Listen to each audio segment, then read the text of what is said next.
We're now recording. Yuma, everyone. My name is Mistress Kiriel du Papillon, and I'm actually presenting this from Ngunnawal country in Canberra in Australia. So welcome to you all. I hope that you have fun with me.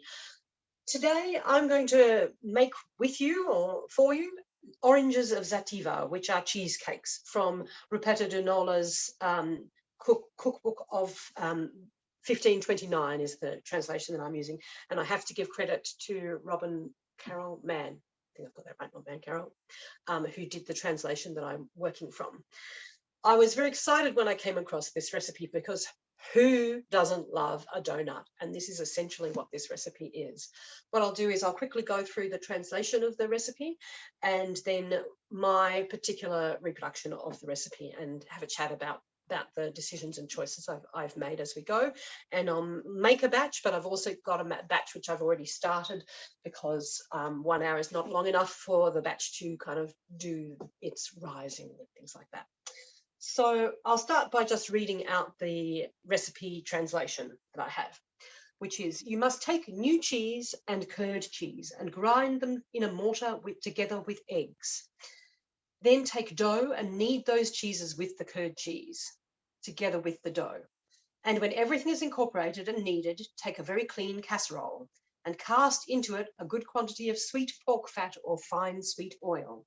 And when the pork grease or oil boils, make some balls from said dough, like toy balls or round oranges, and cast them into the casserole in such a manner that the ball goes floating in the casserole.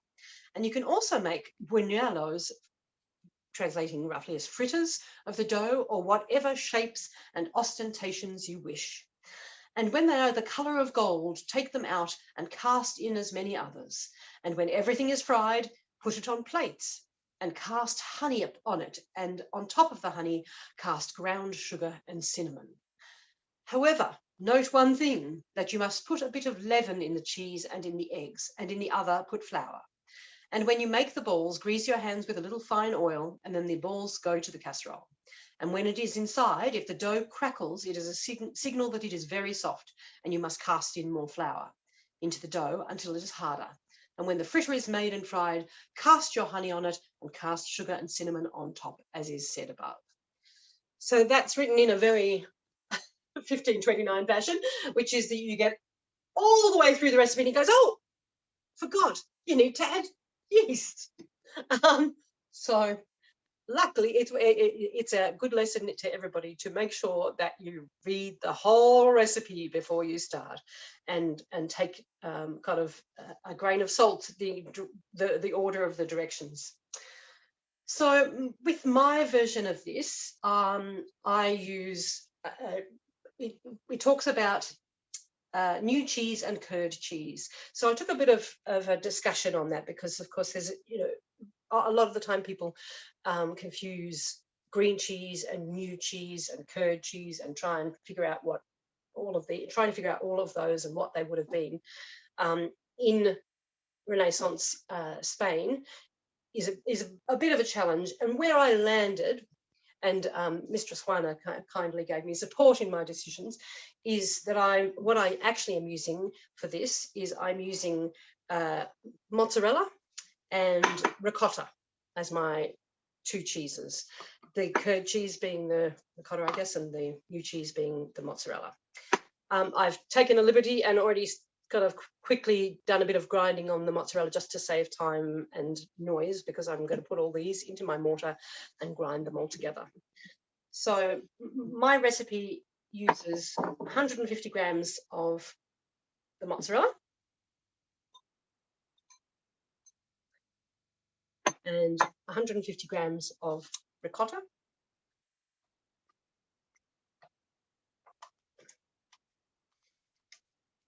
So you can see why they're called kind of cheesecakes in Nola.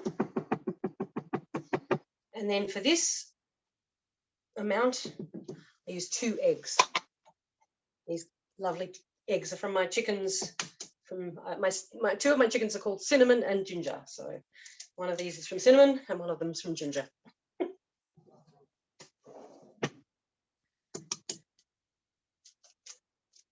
So pop those together in our mortar and pestle and grind them together. Now, to give you a bit of background on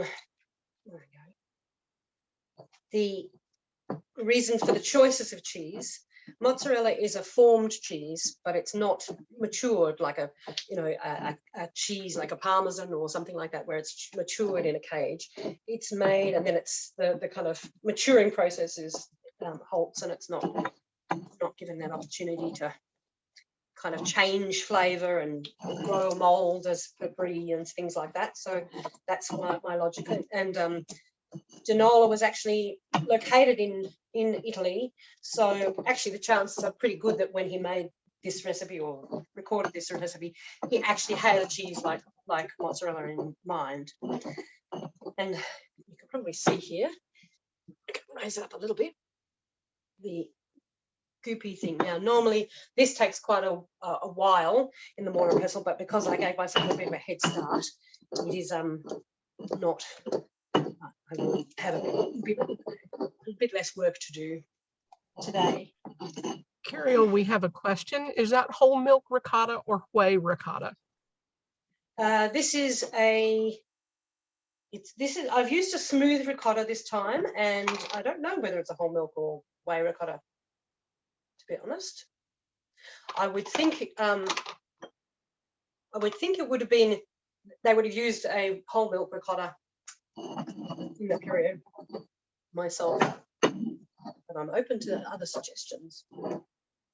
And the smooth ricotta does make it just a little bit easier if you can get a smooth ricotta, but it doesn't actually matter too much because you're going into the mortar and pestle and you're grinding anyway.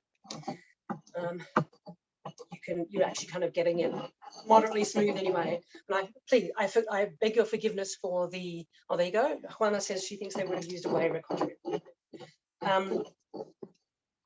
So forgive the sound of my mortar and pestle.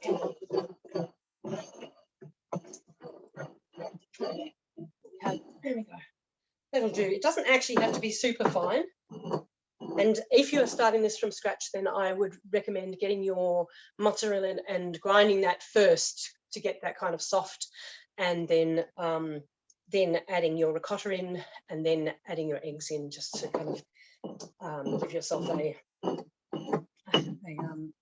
it easier, because when it's very liquid, you have problems with pushing the solids around onto the edge of the surface of the mortar and pestle, because they're kind of suspended in the liquid. For today, that will do nicely. Now, this recipe does not say to use any salt or anything like that, so I don't. There's enough salt in the cheeses that it's fine, and it doesn't have sugar in the actual dish itself either. Now, so the easiest way to make the dough is you have and for this recipe I use 2 cups of flour, and I've just got normal flour here. I would you can use a kind of whole wheat flour, but I will say to you, and this is one of my little hills that I die on, is that actually having ground flour, but with a grinding stone by hand in reproduction Neolithic village in Holland, you get actually some really fine flour out of those grinding stones. And if you are a rich enough person to be able to get to have have it sieved out and have the smoother flour, then a normal flour is actually remarkably close to what you would get. It would have a bit more kind of wholemealness to it, but in actual fact, a normal white flour is pretty good. Although I would recommend a stronger flour, because you want a bit more gluten because it's a yeast recipe, and you do want to have some yeasts. And cake flour, sorry, you do want to have some gluten, and the cake flours can be a bit too bit low in gluten. So what I've done is I've made a pile of flour here, put a little bit of a well in the middle, and I'm going to put the contents of my mortar and pestle here, taking advantage of the modern joy of a silicone spatula, just because it's so much better at getting out those last scraps. Oh, well, yes, I've got my yeast, didn't I? Okay. I was supposed to stir the yeast into the eggs. Darn. I shall do that before I mix it in. It's still going.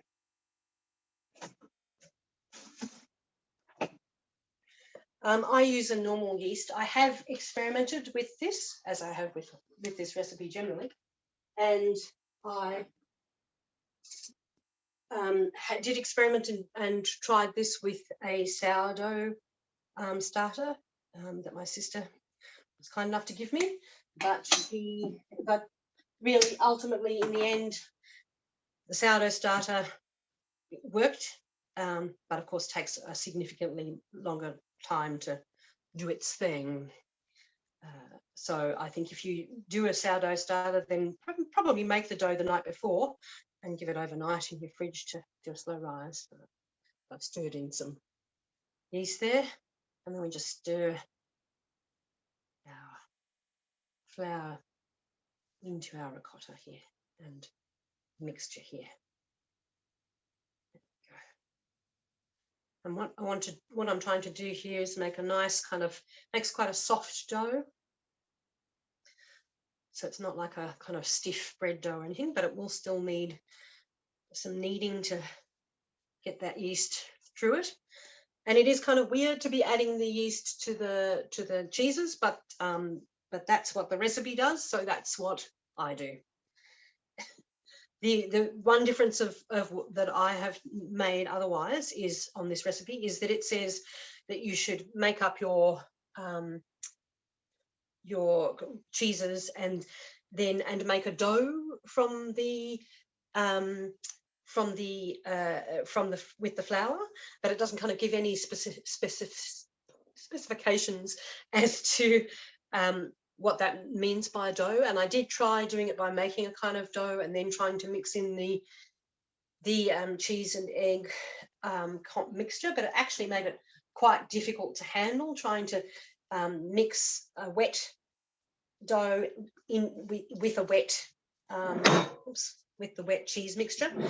And the outcome from having done that was that it came out with the same the same. So this is one of the shortcuts where I don't follow the original recipe perfectly, but that I think is you end up with a good outcome. So you can kind of see here the dough starting to come together a bit, hopefully. Let me know if you can't see anything or you need more help. And this doesn't need a lot of kneading, but you just do need to knead it together to get the yeast spread evenly through it and to make it get the glutens doing their beautiful gluten thing. Now my kneading method is hand in and twist and turn, hand in, twist and turn. It's hand in fold, and I swap back and forth a bit, but you do you. And I think it only needs, it's the recipe itself does not give any guidance about, how long you would sit this for, what you need to do with the yeast, how long you need to knead it for, any of that sort of thing in kind of typical fashion. So I just kind of knead it, and because it's quite a soft dough, I think it doesn't need as long in the kneading. There's a lot of kneads going on there, as you might for a bread. There we go. I think that's probably a good amount of kneading. And so here we've got our dough. You can see that the texture of the dough, unlike a bread dough, hopefully you can see, is not as smooth as you would need if you were kneading, or you'd want if you were kneading a normal loaf of bread.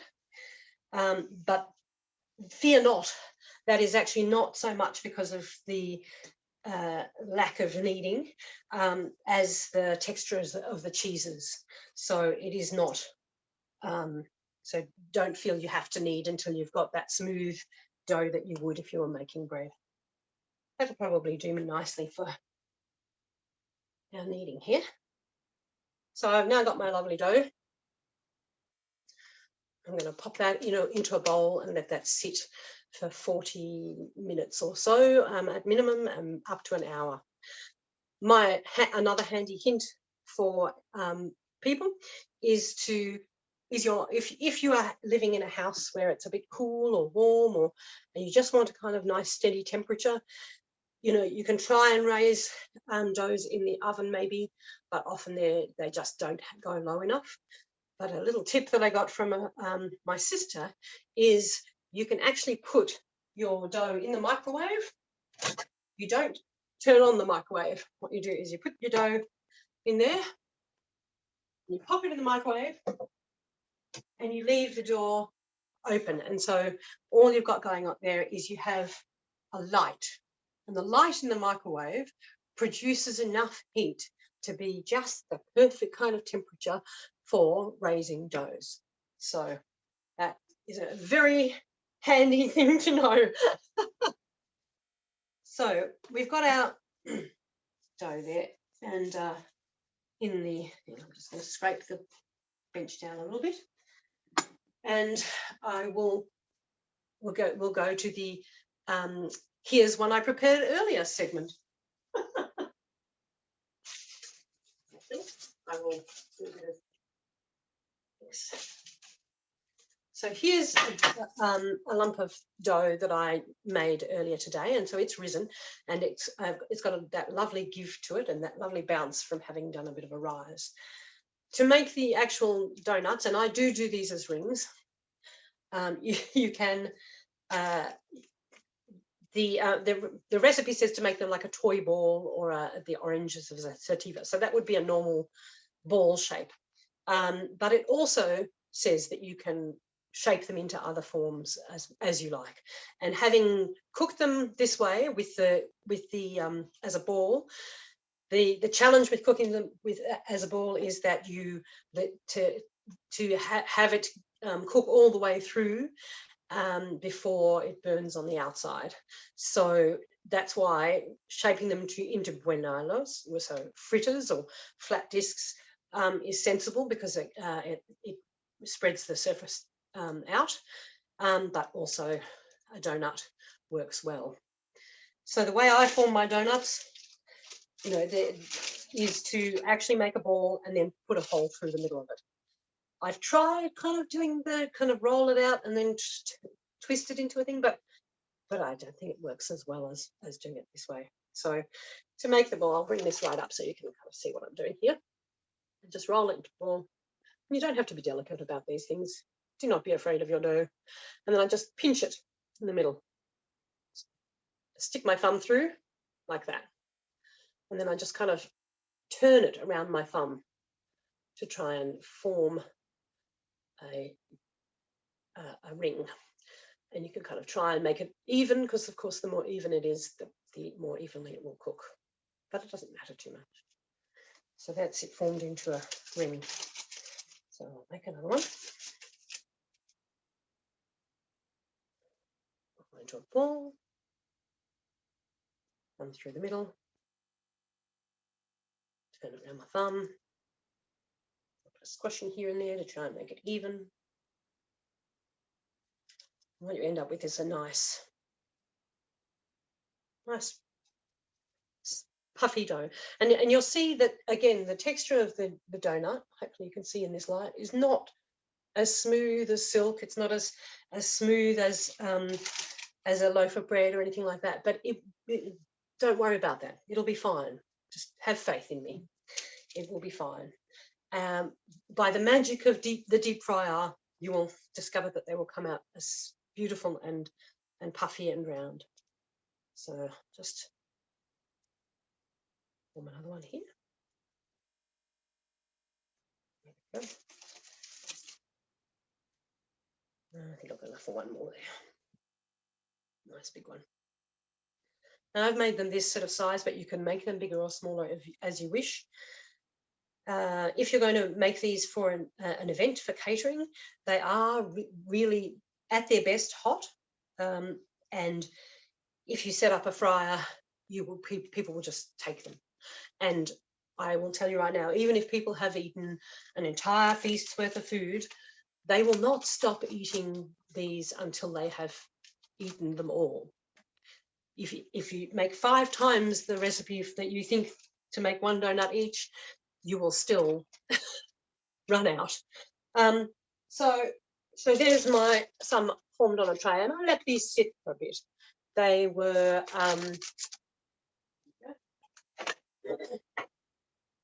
just to allow them to rise a little bit more, so you can go as they are. So these ones have been sitting there just for half an hour, probably, while I've been doing this class, really. And so those are ready to go in the deep fryer.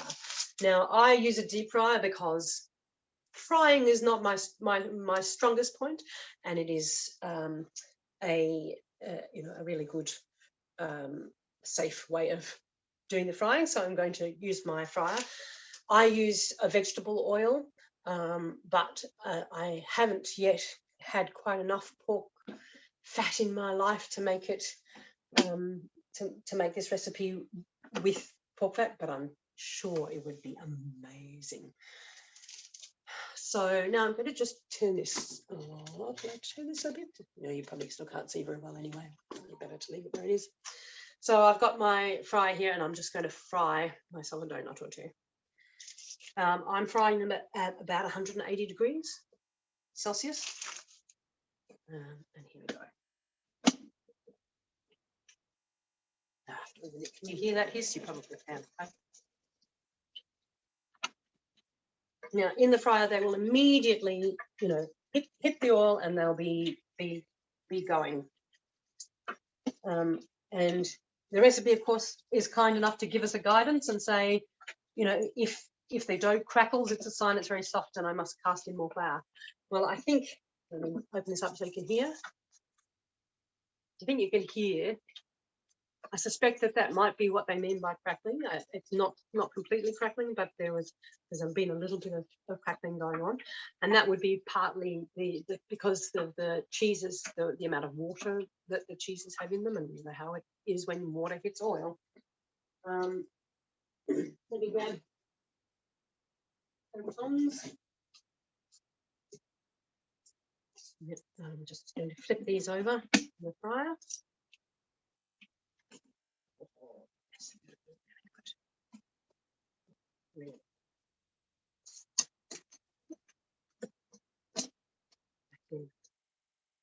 So these are almost ready to come out now. So as you can see, they only take a matter of moments before they're done and ready to come out and then be.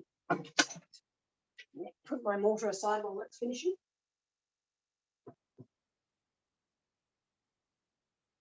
Here I've got my plate. A bit of cloth on it so that it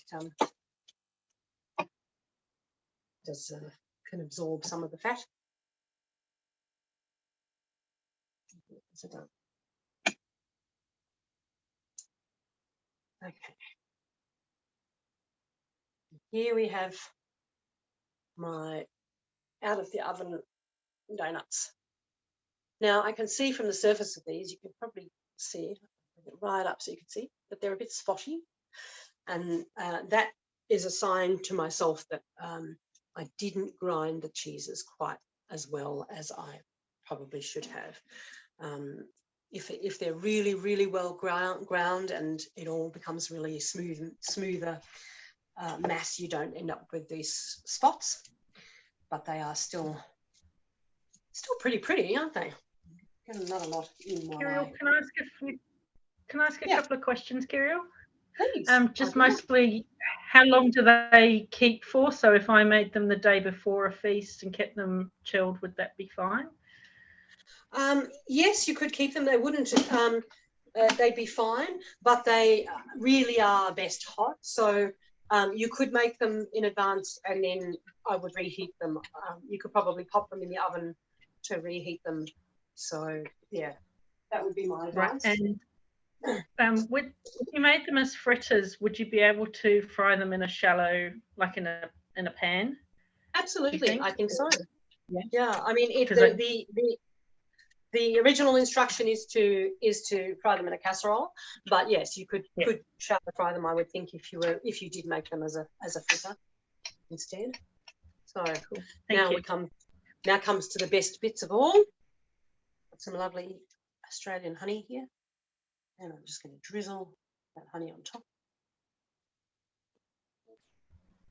One of the fascinating things about this recipe is that when you drizzle the honey on top, you think it might be then you've got something which is really, really sticky, but somehow it sort of absorbs into it, and so you don't end up with, I mean, it is sticky, but it's not as sticky as you might think.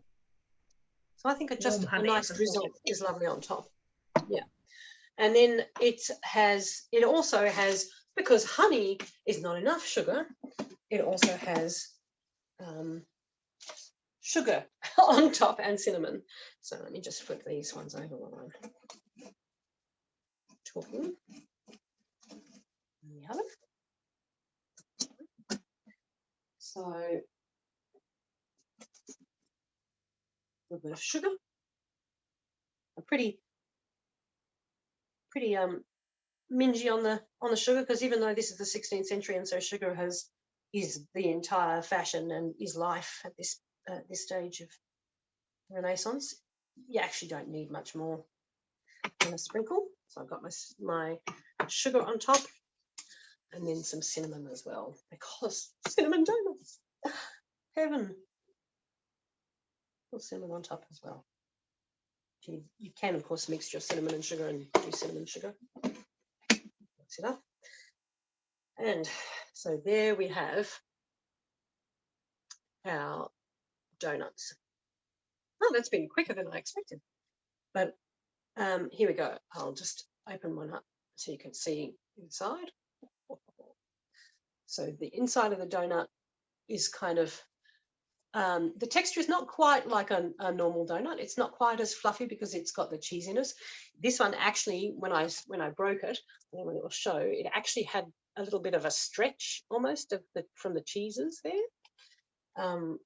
You kind of get that slight mozzarella-y stretch from it. So now comes the really important part, and the part I wish I could invite you all over for. The taste.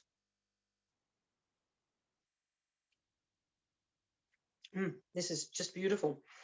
It doesn't have the same texture as a donut.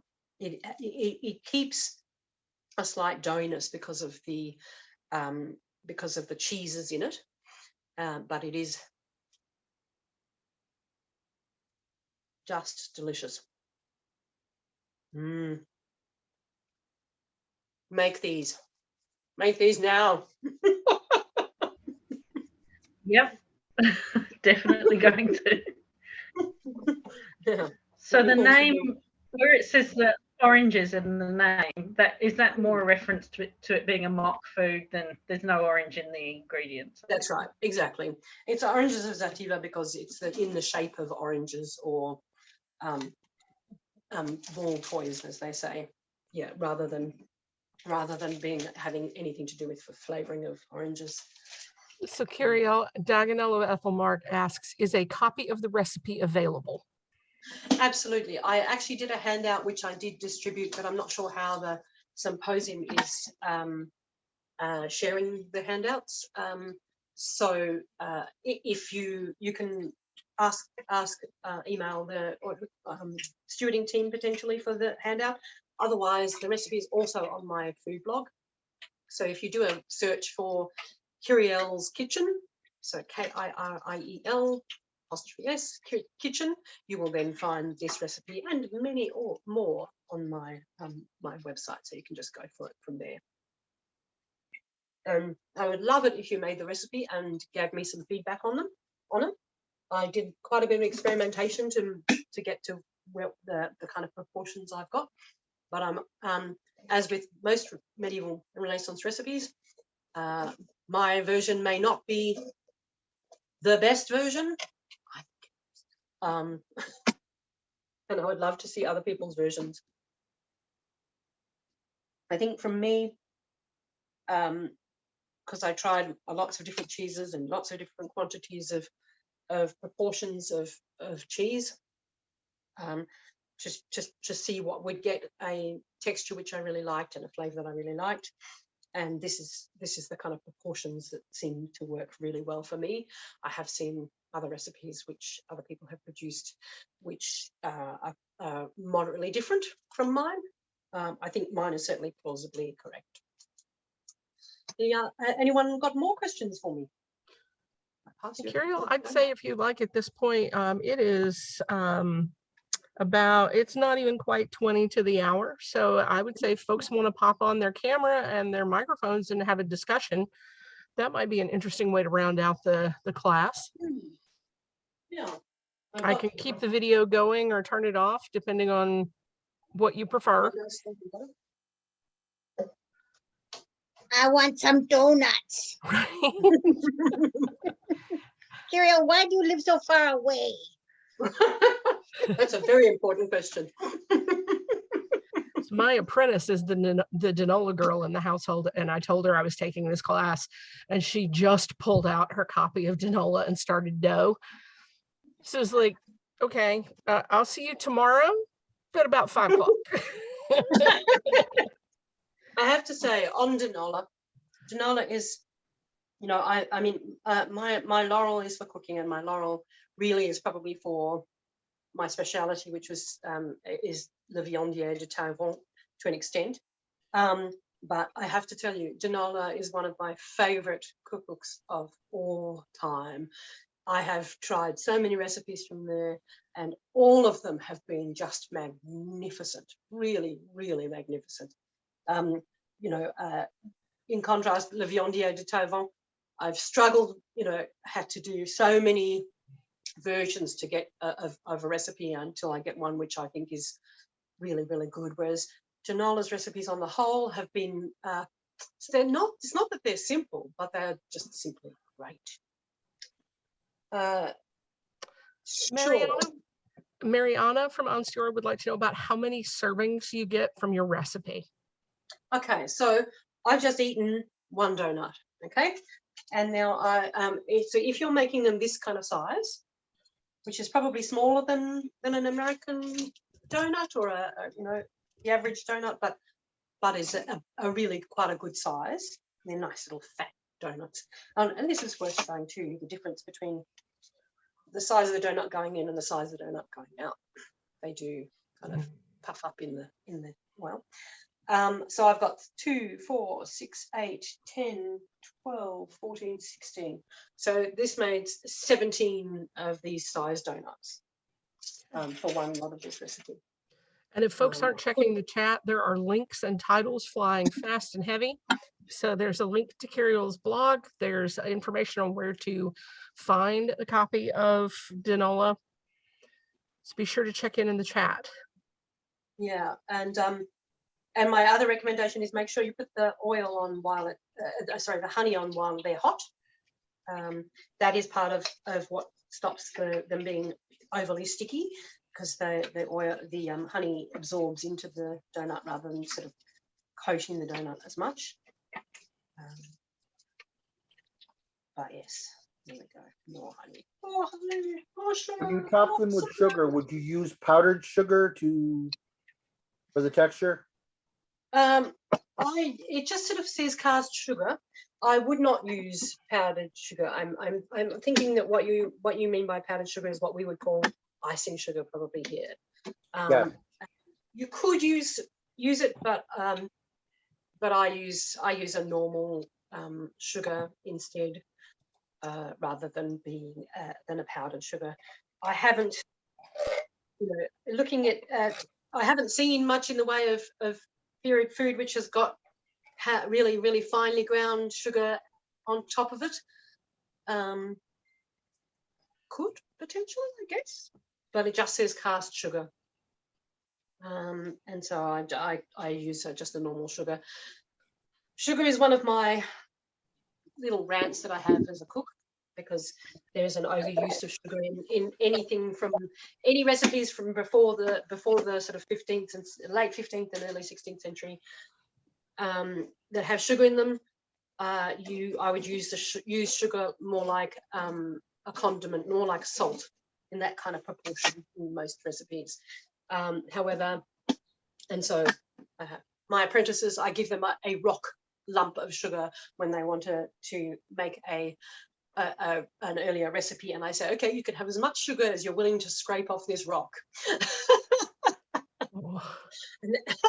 And that isn't much sugar, I can tell you, because it takes a long time to scrape off that much sugar off a rock. But by the 16th century, sugar was pretty widespread and very fashionable, and people were pretty abundant with it. So you can afford to get pretty carried away with your sugar. But because this has already got the honey on it, you really don't need to.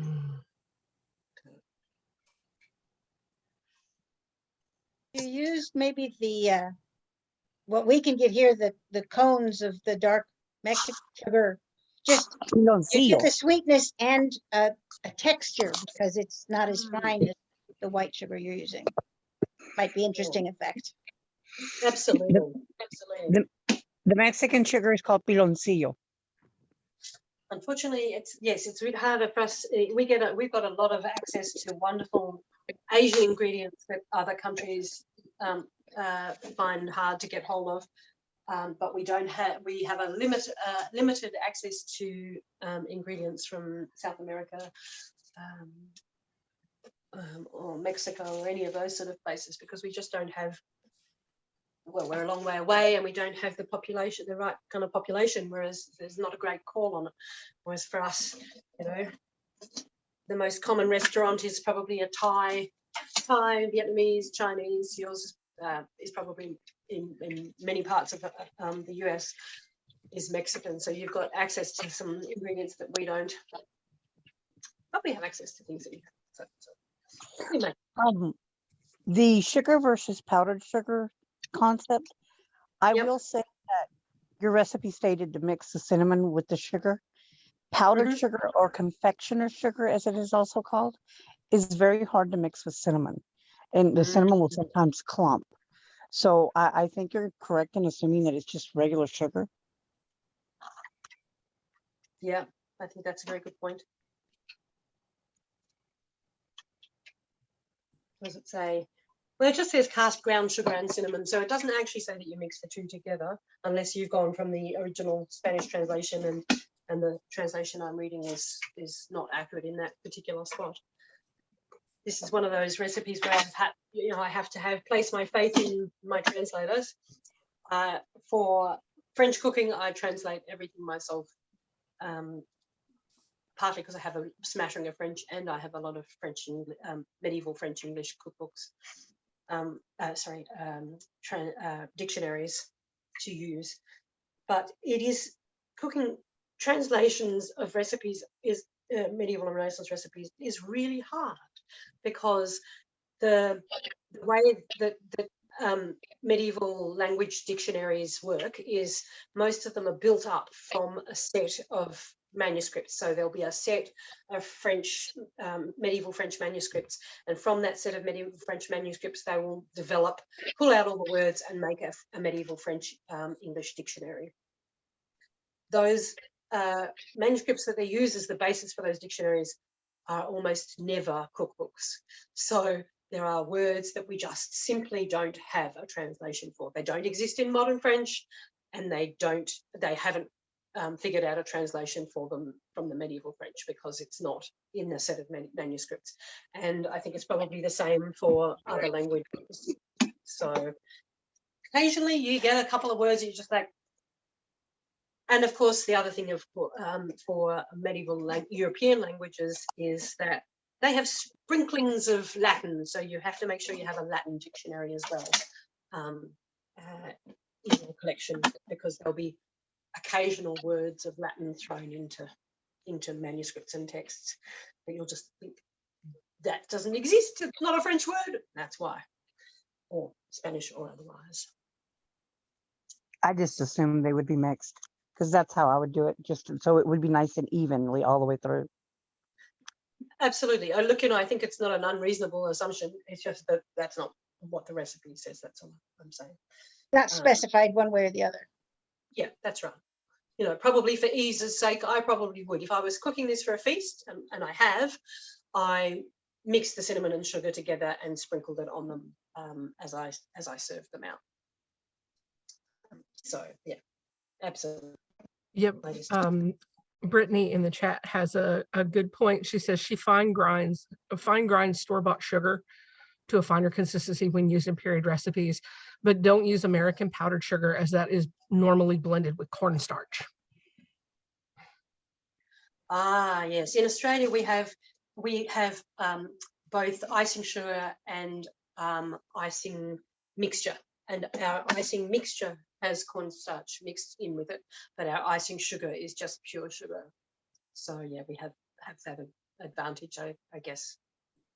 We have the multiple options, and we have normal sugar, and we have caster sugar, which is a kind of finer grind, and then we have icing sugar. So we actually have I think I don't know that you have caster sugar in the US. Let's see, and then Bridget says, in the recipe for marzipan for invalids, it calls for, quote, and then sprinkle fine ground and sifted sugar, end quote. So I think if it needed to be powdered, he'd probably say. Yeah, that's a very good point.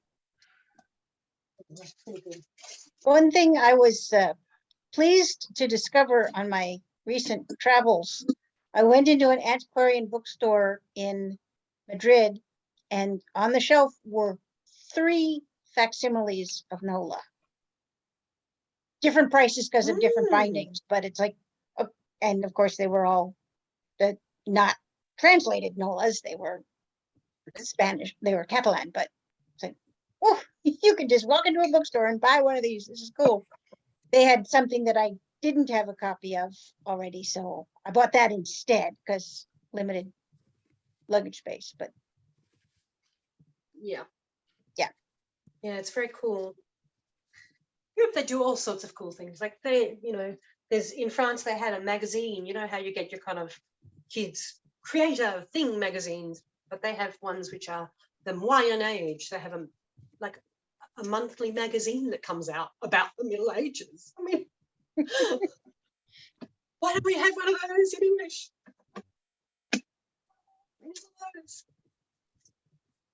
Maybe we should make a cooks, Renaissance cooks magazine.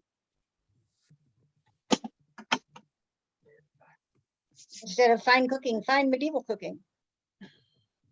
That's it. Exactly. Maybe we do need to do an international, cookbook.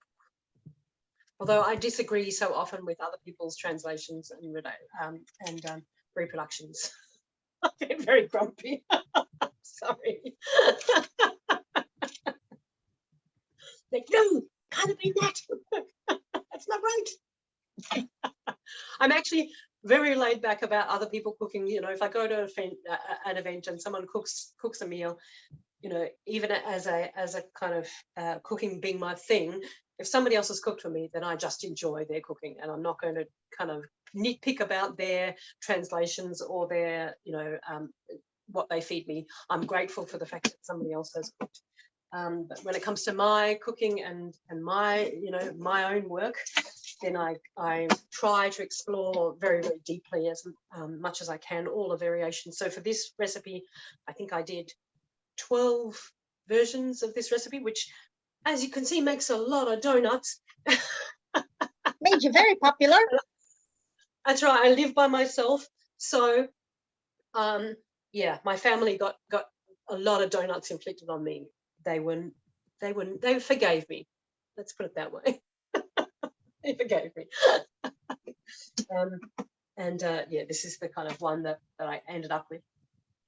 Some discussions back and forth. I quite like it with a little bit higher proportion of mozzarella, because you end up with that little bit of stretch when you break open the donut. So, I as with all things, play, enjoy.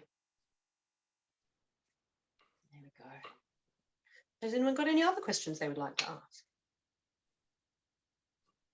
Have I told you everything? Your brain's overflowing, or you're just kind of going all heading off to get your deep fryers out and your yeast out and start I think making everybody's just staring at the donuts. As if we could magically pull them through the computer screen. I must if I admit, could send them to you, I would. Sorry, I must admit I'm both staring at the donuts and then I pulled up the translation of Nola because for some reason I haven't really sat down and read the whole thing before. So I've got it side by side screen and keep drooling over the donuts while I'm looking at all this good, tasty food. So I definitely am going to be cooking some of this soon. Thanks. Yes, do. And I'd love your feedback. Please go onto my food blog and tell me your version. I'd be delighted to hear how yours turn out. They are, it's. I'm going to have This- a go at making fritters of them at camp next month. So yeah. Yeah, and that's the thing is you could try forming them into any shape you like because it specifically says you can form them into any shape.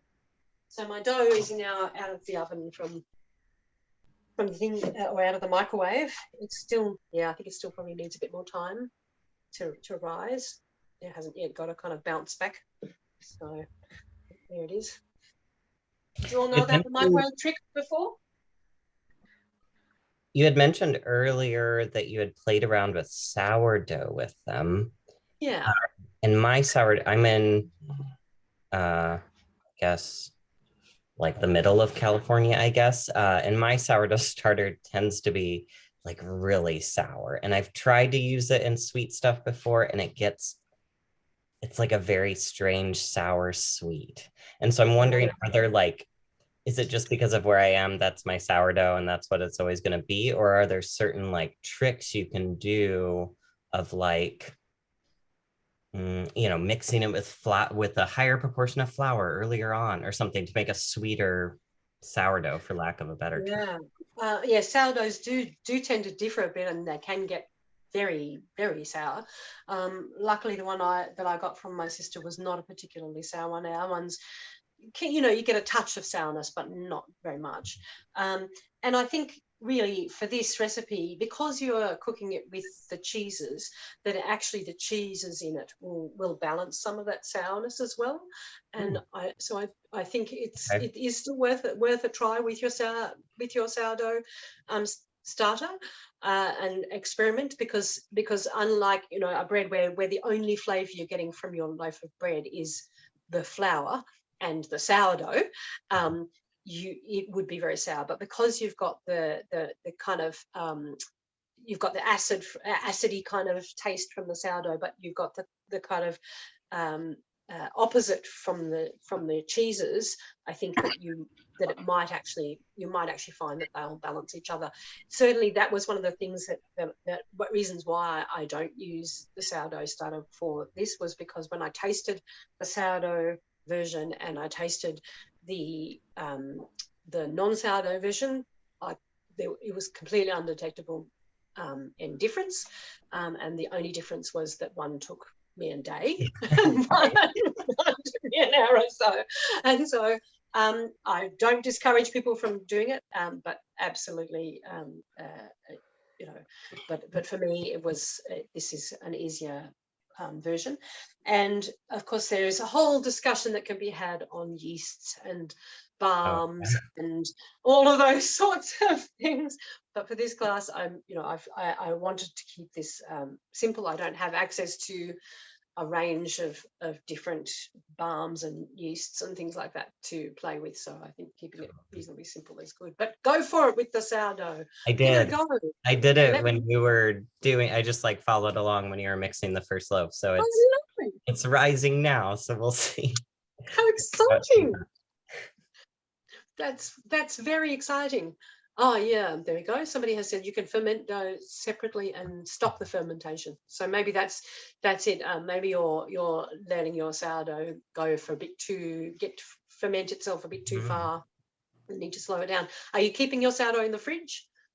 I do for a while and then I bring it out when I'm ready to use it or whatever. But I think, by the time I'm using it, it's essentially a little bit tired because I'm not baking every day.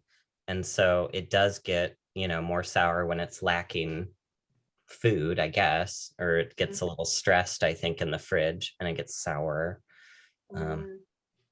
So yeah, I may mix up a little poolish like ahead of time of using it and just give it plenty of food, plenty of water, and then it might not be as might be as angry.